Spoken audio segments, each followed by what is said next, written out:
Bom dia, Escola de Profetas. Bom dia. Bom dia, Deise. Bom dia, professora Thay. Bom dia. Bom dia, Escola de Profeta. Bom dia. Bom dia também para você que está em casa. Que seu dia esteja muito abençoado. Amém. E que bom que estão nos acompanhando mais uma vez, né? Sinal de que tem buscado a palavra do Senhor. E aquele que busca, encontra, não é verdade? Sim. E para começar o nosso dia melhor ainda, nós vamos buscar o Senhor através de uma oração. Amém.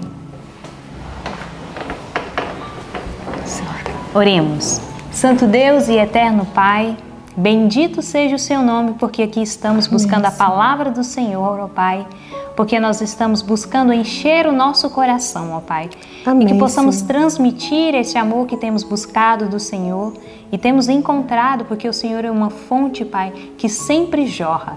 E tudo que nós buscamos, o Senhor tem, Pai. Amém. O Senhor conduz o nosso dia conforme a Tua vontade, ó Pai, que possamos receber tantas bênçãos que o Senhor tem a nos dar nesse dia.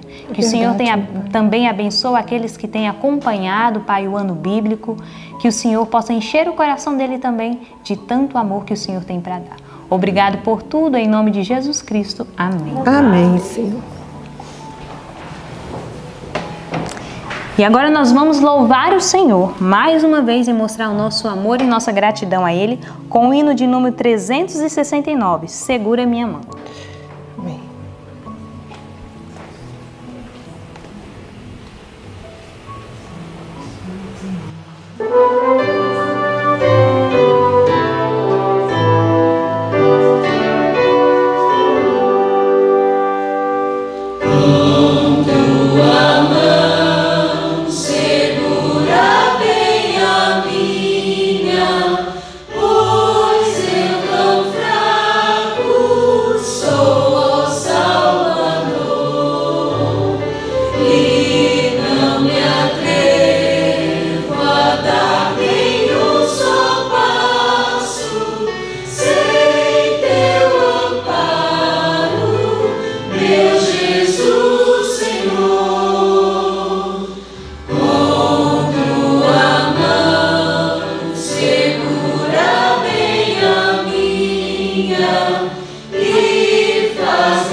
Agora nós vamos recapitular o nosso verso, que está lá em Romanos 8, do 38 ao 39.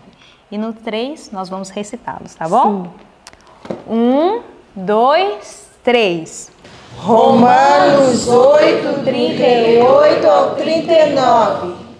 Porque estou certo de que nem a morte, nem a vida, nem os anjos, nem os principados, nem as potestades, nem o presente, nem o porvir, nem a altura, nem a profundidade, nem alguma outra criatura nos poderá separar do amor de Deus que está em Cristo Jesus, nosso Senhor.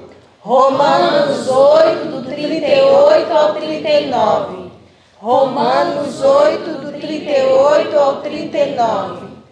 Porque sou certo de que nem a morte, nem a vida, nem os anjos, nem os principados, nem as potestades, nem o presente, nem o porvir, nem a altura, nem a profundidade, nem alguma outra criatura nos poderá separar do amor de Deus que está em Cristo Jesus, nosso Senhor. Romanos 8, do 38 ao 39. Romanos 8, do 38 ao 39.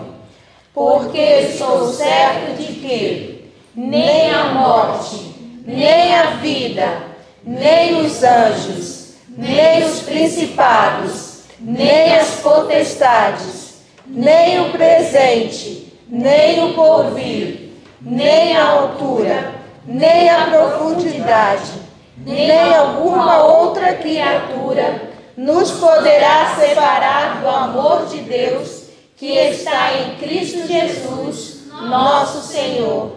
Romanos 8, do 38 ao 39. Amém. E agora nós vamos ficar com uma parte muito importante, né? Bom dia, Escola de Profetas. Bom dia! Bom dia para você também que está em casa, meu amigo, minha amiga. Com muita alegria que a gente recebe você aqui conosco. E saiba que, como eu sempre gosto de pensar, se nossos corações ficam felizes em saber que você está estudando a Palavra de Deus, imagine o céu lhe vendo neste momento, acessando esse canal com o interesse de ouvir a Palavra de Deus. Então tenha certeza que você é muito abençoado e é o Espírito Santo que está guiando seus passos, guiando você para conhecer essas verdades que vai transformar a sua vida e vai salvar você e sua casa. Se você crê nisso, tenha certeza, porque ela é uma promessa fiel e verdadeira. Nesta madrugada nós estivemos estudando um tema muito interessante e nós iremos discorrer aqui no estudo que nós vamos ter agora nessa manhã. E eu gostaria nesse momento pedir que nós fizéssemos uma oração, você que também está em casa. Peço que você nesse momento feche seus olhos, vamos falar com Deus, pois nós estamos abrindo a sua palavra. E toda vez que a gente abre a palavra de Deus, nós devemos pedir a direção dele. Então nesse momento feche seus olhos e nós estaremos orando junto ao Senhor. Senhor, Santo Deus e Pai, quero te pedir de uma maneira muito especial a tua bênção, Senhor, sobre essa pessoa que está nos assistindo. Meu Deus, o Senhor sabe do seu coração, o Senhor conhece as suas necessidades e o Senhor sabe o desejo que ela está tendo, colocado pelo teu Santo Espírito nela, de compreender a tua palavra. Abrimos a tua palavra nesse momento, Senhor, iremos estudar e queremos pedir que o Senhor nos direcione, assim como direcione essa pessoa também, esse jovem, essa mulher, esse adolescente, este homem que está nos ouvindo nesse momento, que está nos assistindo. Que o Senhor abençoe, Pai, a vida desta pessoa e que o Senhor entre com providência na vida dela e que ela tenha certeza, Senhor Deus, que ela está conhecendo a tua verdade que pode salvá-la, libertá-la e transformá-la. Fica, Pai, conosco, nós te pedimos no nome santo de Jesus. Amém. Tem que botar tudo, não? Abre um botãozinho. Pode puxar daí. Então, muito bem. Nossas referências nesta noite foram 2 Coríntios, capítulo 4 ao capítulo 6 e também o capítulo 32 do livro Atos dos Apóstolos, uma igreja liberal. E lá em Coríntios, 2 Coríntios, abra sua Bíblia, você que está em casa também, para acompanhar juntamente conosco. Nunca inicie esse vídeo sem você estar com sua Bíblia do lado, um caderno, um lápis, para você anotar todas as informações, viu? Aqui é um estudo, e estudar a Bíblia requer muita atenção e também pegar todos os detalhes, porque a Bíblia vai dizer que essas informações são para a nossa salvação. Então, abra lá em 2 Coríntios, no capítulo 4, a igreja também abra lá em 2 Coríntios, no capítulo 4. A gente vai discorrer alguns assuntos que o apóstolo Paulo aqui está trazendo nesses capítulos. Serão 3 capítulos. E no capítulo 4 de 2 Coríntios, você que está em casa encontrou? Então, muito bem. Então, você que encontrou, vamos nesse momento ler uma parte que eu achei muito interessante no estudo de hoje. E que diz assim, ó. O verso 3, lê aí você em sua casa esse verso. A minha Bíblia diz, e a sua vai confirmar também. vai dizer assim, ó. O apóstolo Paulo disse: mas se ainda o nosso evangelho está encoberto, para os que se perdem está encoberto, nos quais o Deus deste século cegou os entendimentos dos incrédulos, para que não lhes resplandeça a luz do evangelho da glória de Cristo, que é a imagem de Deus. Nesses 2 versos que o apóstolo Paulo aqui nos traz, ele traz uma informação muito importante. Ele diz que muitas pessoas hoje têm o seu entendimento cegado pelo Deus deste século. Ele também vai dizer que o evangelho da graça de Deus para alguns está encoberto, mas é para aqueles que estão se perdendo. Mas para aqueles que já são salvos, o evangelho de Cristo é mais do que uma revelação perfeita. E agora eu gostaria também de levar você a meditar comigo no verso 8, pois o apóstolo Paulo ele vai estar trazendo ali motivos de confiança e encorajamento diante das dificuldades. E quando a gente aceita tomar a decisão de seguir a Cristo, tenho que dizer isso para você, virá muitos obstáculos e muitos desafios também. Mas a gente tem a certeza de que o céu nos auxilia e que Ele nos ajuda a cumprir a missão que Ele nos designou. E agora no verso 8, o apóstolo Paulo ele vai dizer assim, ó: em tudo nós somos atribulados, mas não angustiados. Passamos por tribulações, nós passamos, mas nós não ficamos angustiados. Continua, perplexos, mas não desanimados. Nós temos a certeza de que reconhecemos aquele que nos anima de fato. Verso 9, perseguidos, mas não desamparados. E se tem alguém nas Escrituras que sabia o que era ser perseguido, esse é o apóstolo Paulo, pois ele foi muito perseguido. Abatidos, mas não destruídos, trazendo sempre por toda parte a mortificação do Senhor Jesus no corpo, para que a vida de Jesus se manifeste também no nosso corpo. E assim nós que vivemos, estamos sempre entregues à morte por amor de Jesus, para que a vida de Jesus se manifeste também na nossa carne mortal. Em meio aos nossos sofrimentos e quando nós passamos por provas e tribulações, essa é a maneira de nós testemunharmos do amor que nós sentimos por Jesus. Pois Ele também passou por nós tantos sofrimentos, até mesmo deu a vida por você para poder nos salvar. Então sofrer por Cristo, como diz o apóstolo Paulo, é lucro. Porque quando a gente sofre por Ele nesta vida, temos a certeza que na vida futura receberemos por ter sofrido por amor a Ele. Agora no capítulo 5, o apóstolo Paulo ele vai estar falando ali de uma das maiores esperanças dele e que também é a minha esperança, e eu espero que seja a sua esperança e a esperança aqui também da Escola de Profetas, que é da bendita promessa da volta de Jesus. No verso 2, ele vai dizer assim, do capítulo 5, verso 2: e por isso também gememos, desejando ser revestidos da nossa habitação, que é do céu, da nossa promessa que Deus nos fez de que Ele fará novos céus e nova terra, onde habitará a sua justiça. E lá não haverá mais morte, nem tristeza e nem dor, segundo o que nos diz Apocalipse 21, 4. E agora eu gostaria de levar você para o capítulo, ainda no capítulo 5, mas eu gostaria de levar você para o verso 17. E lá no verso 17, o apóstolo Paulo vai dizer uma das frases muito conhecidas entre nós e também creio que você conhece. Ele vai dizer que se alguém está em Cristo, nova criatura é. As coisas velhas já passaram, eis que tudo se fez novo. E nesse momento eu gostaria de apelar ao seu coração, para você que está nos assistindo em casa. Você já tomou a sua decisão de se entregar a Cristo? Se você ainda não fez essa decisão, saiba que ainda há tempo para você. E a Bíblia vai dizer que quando você tomar essa decisão, a Bíblia diz que você vai se tornar uma nova criatura e que toda a sua vida passada vai ser apagada pelo sangue de Cristo. Tenha certeza disso, não tenha medo dessa decisão que você precisa tomar. É uma decisão de urgência, mas também é uma decisão que todo o céu vai lhe ajudar e vai lhe dar força para você se decidir. No verso 18 do capítulo 5, o apóstolo Paulo vai dizer que nós fomos reconciliados com Deus por meio do sacrifício de Jesus Cristo. Ele vai dizer: e tudo isto provém de Deus, que nos reconciliou consigo mesmo por Jesus Cristo e nos deu o ministério da reconciliação. Para você que está em casa, não sei se você compreendeu o significado dessa palavra, mas o que o apóstolo Paulo está querendo dizer é que antes que Jesus viesse nos resgatar do pecado, nós estávamos ali brigados com Deus. Mas agora que Jesus veio e fez o seu sacrifício por nós, Jesus foi a ligação entre nós e o Pai. Jesus foi quem ligou a humanidade ao céu novamente, porque o pecado nos separou de Deus. E nós estávamos ali brigados com o Senhor. E agora Cristo vem, morre por nós, se oferece como sacrifício, e o sacrifício de Cristo é que nos reconciliou com Deus, nos fez ficar em paz com Deus novamente, porque agora nós sabemos qual é a vontade de Deus para conosco. E a vontade de Deus para conosco está em Cristo Jesus. E o apóstolo Paulo vai dizer, no verso 19, isto é, Deus estava em Cristo, reconciliando consigo o mundo, não lhes imputando os seus pecados, e pôs em nós a palavra da reconciliação. Verso 20, de sorte que somos embaixadores da parte de Cristo. Olha só que maravilha! Nós, aqui alunos da Escola de Profetas, você que está em casa, somos embaixadores de Cristo, como se Deus por nós rogássemos.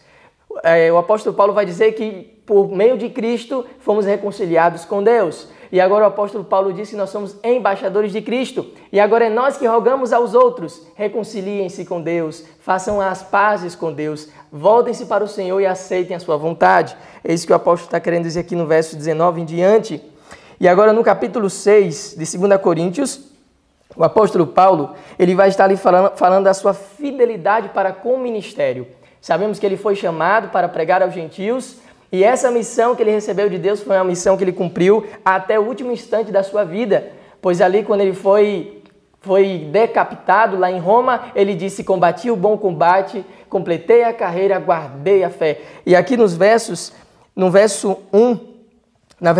3, ele vai dizer, não dando nós escândalo em coisa alguma, para que o nosso ministério não seja censurado. E aí no verso 4 ele vai dizer, antes, como ministros de Deus, tornamo-nos recomendáveis em tudo, na muita paciência, nas aflições, nas necessidades, nas angústias, nos açoites, nas prisões, nos tumultos, nos trabalhos, nas vigílias, nos jejuns, em tudo isso nós fomos fiéis e fomos devotos ao Senhor, na pureza, no conhecimento, na longanimidade, na benignidade, no Espírito Santo, no amor não fingido. Então, tudo isso aqui que Paulo escreveu era o que ele empregava em seu ministério fiel, em seu ministério devoto. E partindo lá para o verso 14 de 2 Coríntios capítulo 6, o apóstolo ele vai dizer que nós não devemos nos prender a um jugo desigual e que união há entre o fiel com os infiéis e que sociedade há entre a justiça com a injustiça e que comunhão entre a luz e as trevas. Então, esse conselho que o apóstolo Paulo dá é muito importante para nós, que nós não devemos se associar mesmo com pensamentos diferentes daquilo que nós cremos pelo que a palavra de Deus nos ensina, porque se nós fizermos isso, nós estaremos em desacordo com a palavra de Deus. E agora, por exemplo, no verso 17, ele vai dizer algo que eu acho incrível, que o apóstolo Paulo vai dizer aqui. Ele vai dizer assim, e que conselho tem o templo de Deus com os ídolos? Porque vós sois o templo do Deus vivente, como Deus disse, neles habitarei e entre eles andarei, e eu serei o seu Deus e ele será o meu povo. E uma das características que Deus designa ao seu povo é que eles sejam santos como Deus é santo. E santo significa separado. Separado do que, Lucas? Separado de tudo aquilo que não agrada a Deus. É exatamente isso que o Senhor ele pede, por isso que ele diz, não entre em um jugo desigual. Agora, partindo para o capítulo 32 do livro Atos dos Apóstolos, ali a senhora White, a serva do Senhor, foi inspirada a escrever, baseando-se ali em uma das cartas de Paulo à igreja de Corinto. Ela vai estar aqui falando, por exemplo, sobre a oportunidade que nós temos de cooperarmos com o céu para o avanço da sua causa através das ofertas, dos dízimos que Deus empregou. E o apóstolo Paulo, no primeiro parágrafo do livro, capítulo 32, Atos dos Apóstolos, vai estar escrito assim, ó. Em sua primeira carta à igreja de Corinto, Paulo deu aos crentes instruções referentes a princípios gerais sobre os quais se apoia o sustento da obra de Deus na terra. Você percebeu bem?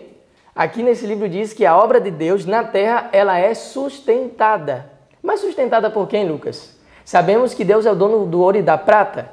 E ele se utiliza das ofertas e dos dízimos não porque ele precisa, mas é porque é para nos curar do egoísmo que há no nosso coração. É por isso que Deus se utiliza deste método para tirar de nós esse mal que está arraigado no coração de cada ser humano. Agora, por exemplo, se nós voltarmos para o Antigo Testamento, quando Deus deu ao seu povo no passado esses princípios sobre dízimos e ofertas, a gente vai ver o quanto Deus ele é justo.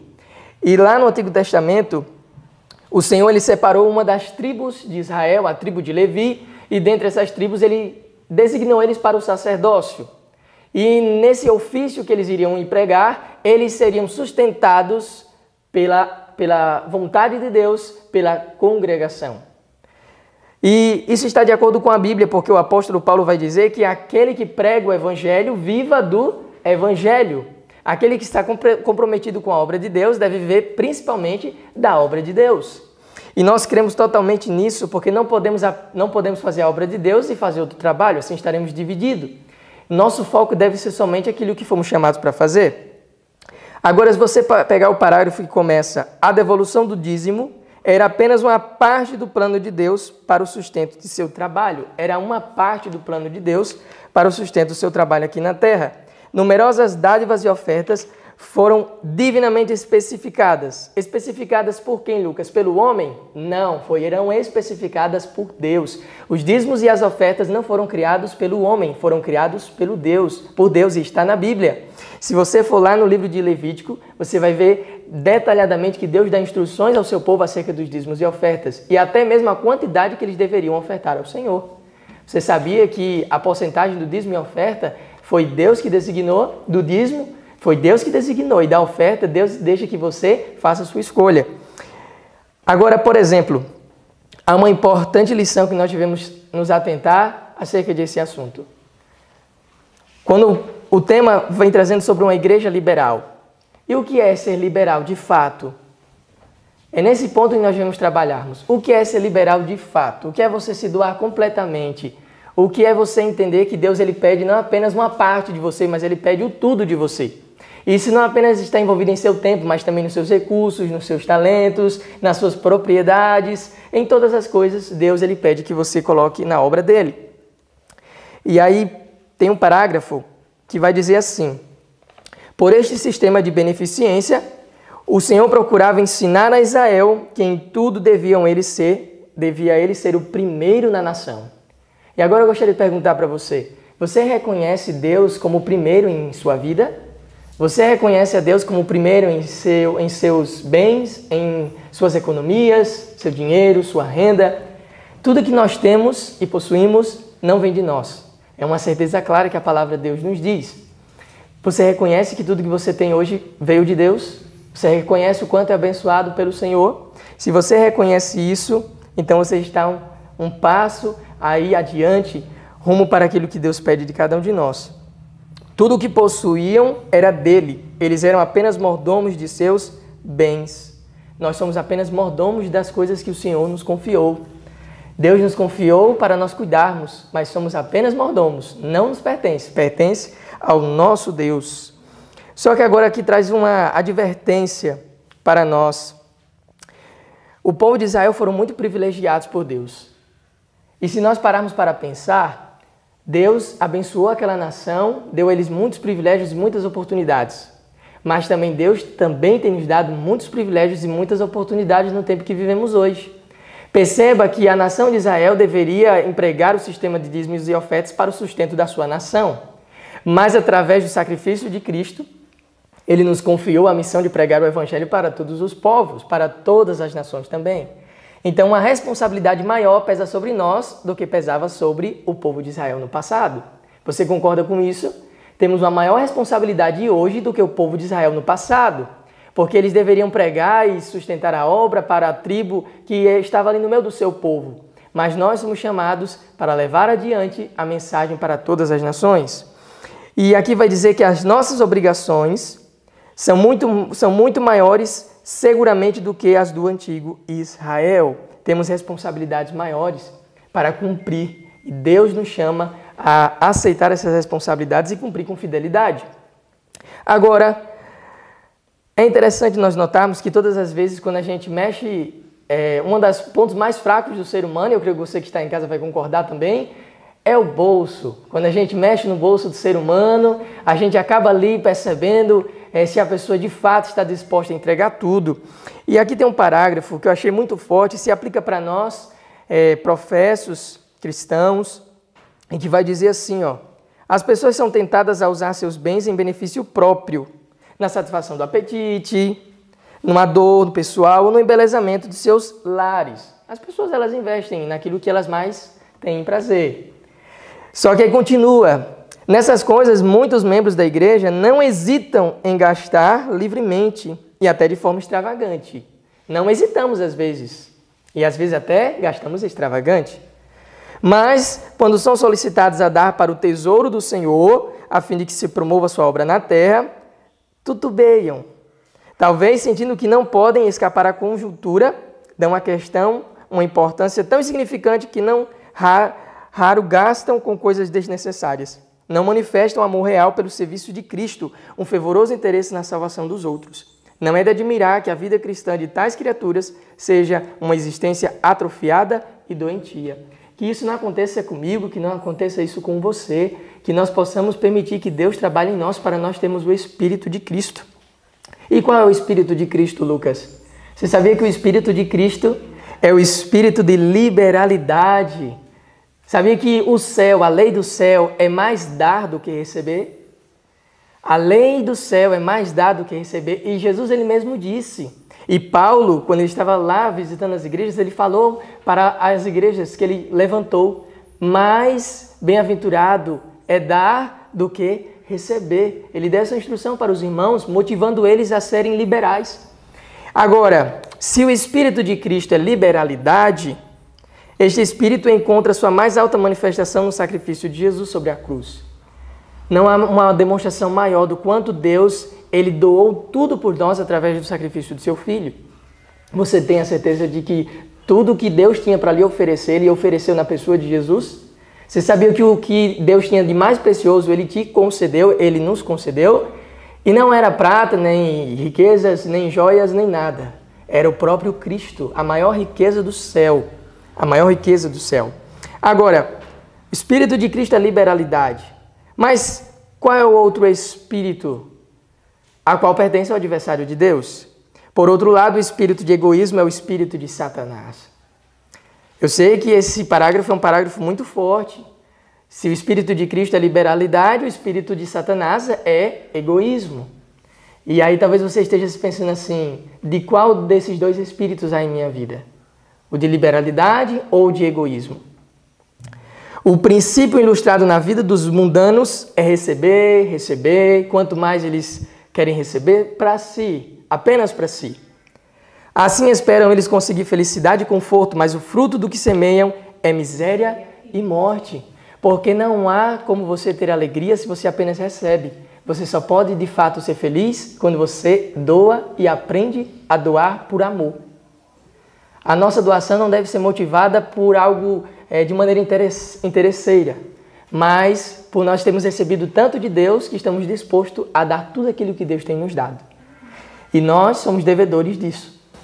Ô Lucas, me permita só complementar algo. Eu sei que você está falando muito bem, está sendo muito bem explicado para nós que estamos aqui, entendemos todo o contexto que você está falando. Mas na internet, quando a pessoa ouve falar de uma igreja liberal, ela não entende que você está falando de generosidade, de entrega. Liberal é ser libertina. Né?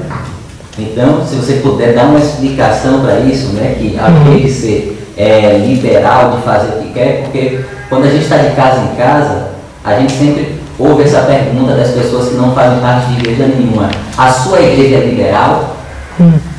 Entendeu? É sempre essa pergunta que se faz. Ou ela é mais conservadora? Então, se você explicar isso para as pessoas que estão em casa, eu acho que vai valer muito a pena. O contexto está excelente, nós entendemos perfeitamente, mas quem não sabe nada pode interpretar mal isso. Certo. Eu confesso que quando eu peguei este título para estudar, eu fiquei pensando assim: mas por que uma igreja liberal? E talvez você esteja pensando: então é uma igreja que pode todas as coisas, que pode fazer tudo. Mas esse título, liberal, não quer dizer que nós podemos fazer todas as coisas. Porque até mesmo a Bíblia diz: todas as coisas me são lícitas, mas nem todas me convêm. Todas as coisas me são lícitas, mas eu não vou deixar ser dominado por todas elas. Então, o que significa uma igreja liberal? É uma igreja que tem o espírito da generosidade. O que é ter a generosidade, Lucas? É você ter a certeza de que aquilo que você tem, recursos, seus talentos, seu tempo, tudo isso você deve empregar na obra de Deus. Então aqui esse estudo está se referindo às nossas ofertas, aos nossos dízimos que nós empregamos na causa de Deus, para levar adiante o seu evangelho, entendeu? Então não é nada disso que você pensou talvez no início, tá bom? Uma igreja liberal, uma igreja generosa, uma igreja que tem ali a graça de Cristo presente nela, porque como eu falei no início, a lei do céu é doar-se. E Deus pede que nós tenhamos esse mesmo espírito, de doar aquilo que nós temos para o avanço da obra do Senhor. Agora, o apóstolo Paulo, ele tem um testemunho muito importante para nos dar nesse estudo, que foi falando sobre os irmãos da Macedônia, os crentes da Macedônia. E talvez você esteja pensando assim, Lucas, mas eu não tenho recursos para dar ao Senhor, eu não tenho como ofertar a Deus. Mas você sabia que Deus ele também pede que os pobres também levem a Deus as suas ofertas? Vocês se lembram daquela história da viúva que doou 2 moedinhas, depositou 2 moedas, e ela nem assim se atentou, mas quem estava olhando para ela era o próprio doador da vida, era o próprio Jesus. E quando ele olha para aquela mulher, ele diz, aquela mulher depositou muito mais do que todos os outros, porque os outros estavam depositando apenas as sobras, ela depositou tudo. E o livro vai dizer que aquela mulher ficou até sem suprir suas necessidades, tendo a confiança que Deus iria suprir o que ela iria necessitar. E o apóstolo Paulo, ele vai dizer que os crentes da Macedônia, eles tinham o espírito da generosidade, eles eram cristãos liberais, eles tinham ali o amor generoso de doar-se uns para os outros. E eles prepararam ofertas para que Paulo trouxesse para os irmãos que estavam mais necessitados. E é por isso que nós devemos sempre nos lembrar, o que eu tenho para levar ao Senhor? A irmã Jennifer, no início desse estudo, ela disse que muitas vezes a gente se pergunta, mas eu não tenho nada para ofertar ao Senhor. Mas muitas coisas nós temos, e nós paramos para pensar, para devolver a Deus. Lucas, só um segundinho, eu preciso falar uma coisa importantíssima. Por que Deus pede que o pobre também doe? Porque a abnegada liberalidade levou a primeira igreja a um sentimento de alegria. É muito bom isso. Permitir que os missionários, que as pessoas que se entregam para o trabalho de Deus, sejam sustentados. Eu queria só que voltasse um pouquinho para ver como é possível isso. É possível sim. No início desse capítulo eu coloquei: a missão é feita dos pés que vão, dos joelhos que oram e das mãos que doam. Eu vou repetir. A missão é feita dos pés que vão, dos joelhos que oram e das mãos que doam. Por que isso? Porque cada um pode fazer um pedacinho da obra. Olha o que diz aqui um dos parágrafos. Os mensageiros escolhidos de Deus, achem isso aí, ó. Os mensageiros escolhidos de Deus, empenhados em árduo trabalho, jamais deveriam ser compelidos a entrar na luta à sua própria custa, sem o compreensível e cordial auxílio de seus irmãos. Olha aqui que coisa impressionante, que é a ordem de Deus, essa orientação do céu. Ainda que seja de sustento próprio, tem que ser sustentado. Olha o que diz aqui. É a parte dos membros da igreja repartir liberalmente com os que põem de lado seus afazeres seculares para que possam dedicar-se ao ministério. A causa de Deus avança melhor quando os ministros de Deus são encorajados. Quando, porém, por causa do egoísmo das pessoas, seu justo sustento é retido, suas mãos se enfraquecem e muitas vezes sua utilidade é seriamente prejudicada. O desprazer de Deus é despertado contra os que professam ser seus seguidores e, no entanto, permitem que consagrados obreiros padeçam necessidade, enquanto estão empenhados em ministério ativo. Essas criaturas egoístas serão chamadas a prestar contas, não apenas pelo abuso do dinheiro do seu senhor, mas também pela depressão e angústia que sua conduta fez pesar sobre seus fiéis servos. Os que são chamados para a obra do ministério e ao chamado do dever renunciam a tudo e se empenham ao serviço de Deus, devem receber por seus abnegados esforços salário suficiente para que se possam manter bem a si como a sua família. Eu acho isso importantíssimo. Aí a gente pensa, mas eu não tenho, todo mundo tem alguma coisa para dar. Todo mundo tem algo para ofertar, nem que seja um pouquinho, mas aquele pouquinho vai fazer a diferença. E isso é o que traz a alegria, diz o estudo de hoje. Amém. É verdade. E é muito importante nós temos a compreensão exata do que essas palavras significam. Deus, Ele pediu que esse ministério, que essa obra fosse mantida através da doação dos seus servos, para que pudesse tirar de nós e criar em nós, tirar de nós o egoísmo e criar em nós um espírito liberal. Agora, é interessante nós também notarmos que quando nós não fazemos isto, nós negligenciamos a obra de Deus e ela sofre. E como a obra de Deus sofre, acaba não alcançando as outras pessoas necessitadas também, que precisariam receber essa verdade. E o apóstolo Paulo, ele traz o exemplo dos macedônios, que eles foram cristãos que tiveram espírito generoso. Eles prepararam ali uma oferta para que Paulo levasse para os irmãos mais necessitados. E olha que os macedônios, eles não eram ricos em bens terrestres, mas eles eram ricos em bens eternos. E o apóstolo, ele leva essas ofertas deles para as outras igrejas. E no parágrafo que começa, a voluntariedade em sacrificar da parte dos crentes macedônios era consequência de sua inteira consagração. Quando nós nos consagramos totalmente à obra do Evangelho, o fruto que nós damos é justamente aquilo que Jesus coloca em nosso coração, né? Movidos pelo Espírito de Deus, se deram primeiramente ao Senhor e aí depois eles ofertaram a Deus.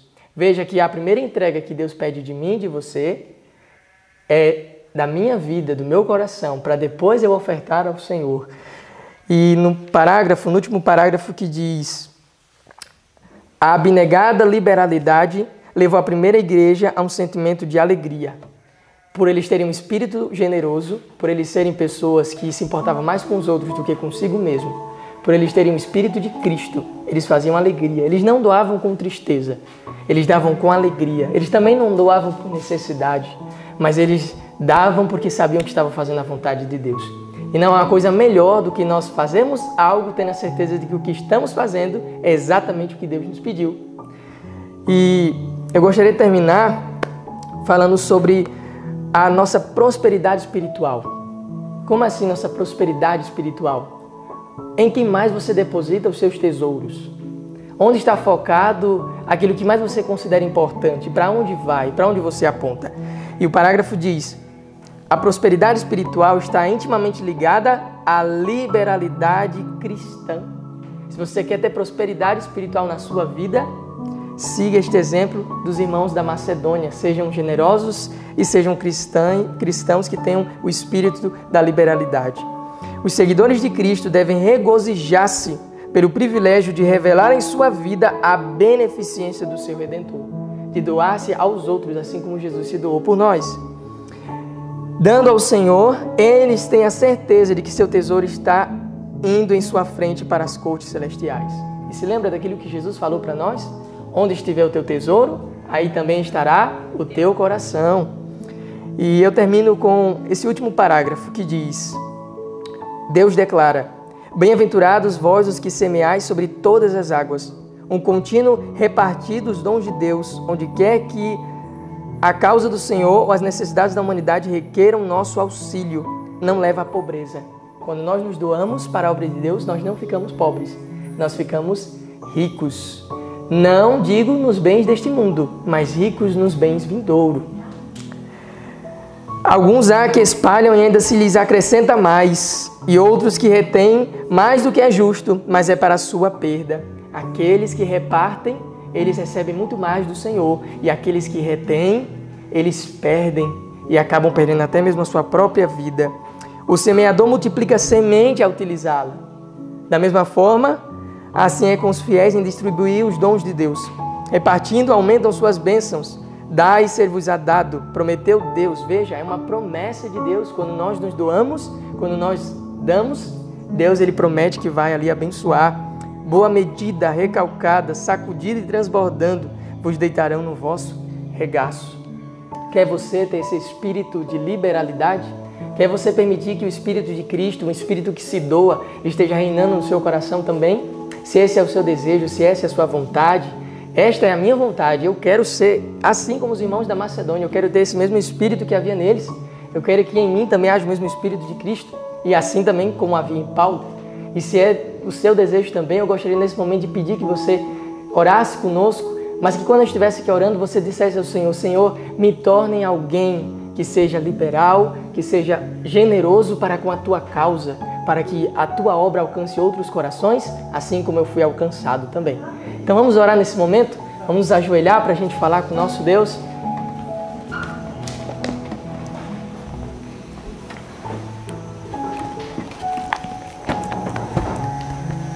Senhor nosso Deus, Pai eterno, nós queremos te agradecer por termos essas instruções da Tua Palavra, por saber que o Senhor deixou para nós que vivemos neste tempo, em que muitas das vezes somos atraídos mais pelas riquezas deste mundo e nos apegamos, Senhor Deus, a tudo isso que um dia vai passar, mas nos ajuda, Senhor Deus, a reconhecer que o mais importante é investirmos nas coisas do céu.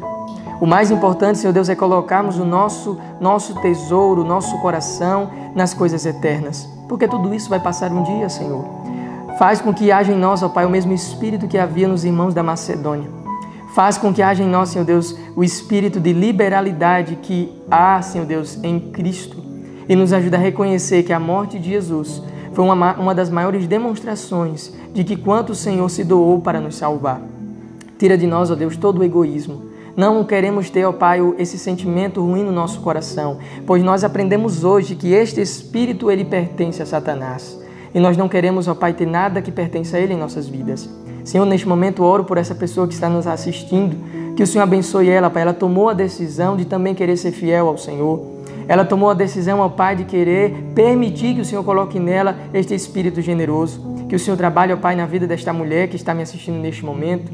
Que o Senhor trabalhe na vida deste homem que está me ouvindo neste momento, Senhor. O Senhor trabalhe também na vida deste jovem, na vida desta criança, na vida deste juvenil. Que o Senhor também, ó Pai, desperte no coração dele o senso da importância para a Tua obra e que ele, ó Pai, em sua idade, possa investir na causa do Senhor e assim ser um instrumento nas Tuas mãos para alcançar muitas vidas. Senhor Deus, abençoe neste momento, eu te peço, todos aqueles que são humildes, mas que o Senhor também mostre para eles que eles também podem fazer parte nesta grande obra de levar adiante a Tua mensagem. Fica, Pai, conosco, nos dá um bom dia na Tua presença. Nós te pedimos em nome de Jesus. Amém. Então, que Deus te abençoe, que você fique na paz do Senhor e até amanhã.